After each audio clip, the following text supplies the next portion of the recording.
আমার এই খরগোশটাকে আমি আমাদের ছাদের উপর রাখছিলাম, কিন্তু এরা যে কি পরিমাণ অত্যাচার! ছাদের সব গাছগুলো কেটে কেটে খেয়ে ফেলছে। তা ছাদ থেকে নামিয়ে আনছিলাম, ভাবছিলাম কাউকে দিয়ে দিব, কিন্তু কেউ নিতে চাইছিল না। এরা খুবই বজ্জাত। তা আম্মুকে ম্যানেজ করে আম্মুকে পাম্পটি দিয়ে হাঁসের খোপের ভিতরে রাখছি এদেরকে। কিন্তু এদের এর ভিতরে রাখেও ভাই শান্তি নেই। এরা মাটি খুঁচিয়ে মাটির তলে ঘর বানাচ্ছে। আর দেখেন, একটা খাবার দিছি, তা খাবারটা নিয়ে দুইজন টানাটানি শুরু করছে। অথচ নিচে কিন্তু আরেকটা আলু আছে, ওরা টাকর, মানে সেটা খাবে না। দেখেন, দুইজনে একটা আলু নিয়ে একে টানাটানি শুরু করছে। এ ওকে দেবে না, ও একে দেবে না। এদের যে কি জ্বালা! মানে আমি অতিষ্ঠ হয়ে যাচ্ছি। এদের আমি বিক্রি করে দিব। আপনারা কেউ যদি নিতে চান আমাকে কমেন্ট করে জানাইন, আমি আপনাদেরকে দিয়ে দিব।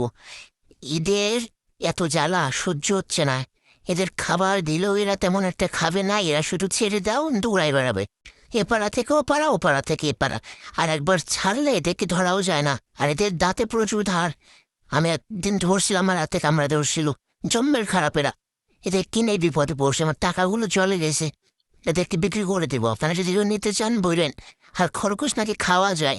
অবশ্য আমরা কোনোদিন খাই না, আমরা জানি না, এই জন্য আর কি জবাই করে খাইতে পারতেছি না। পরে আরেকটা আলু ছিল, ওইটা আরেকটাতে দিছি, পরে ওই নিয়ে খাচ্ছে। দুইটা আলু দুইজন নিলে হয়, তা খাবে না। একটা নিয়ে দুইজন টানাটানি। দেখেন, এদের মুরগির ঘরের ভিতরে রাখছে, মুরগির বাথরুমের মধ্যে এরা ওর সাথে অ্যাডজাস্ট করে নিচ্ছে, মানায় নিচ্ছে। কিছু করার নাই, কোথায় রাখবো? ছাদের উপর যে কমলা গাছ করে, এতে কমলা ধরছে, ওরা গাছ বেয়ে বেয়ে উঠে ওই কমলার ডাল সহ কমলাগুলো কেটে দেয়।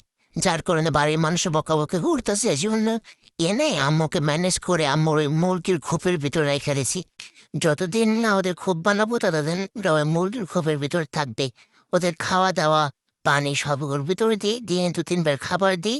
আর ওদের ওর ভিতরে রাখতে, ওর ভিতর থেকে বের করা যাবে না। এদের যদি একবার ছেড়ে দিই, আমার ঘর বাড়ি কামড়া খেয়ে ফেলবে। এদের কি বের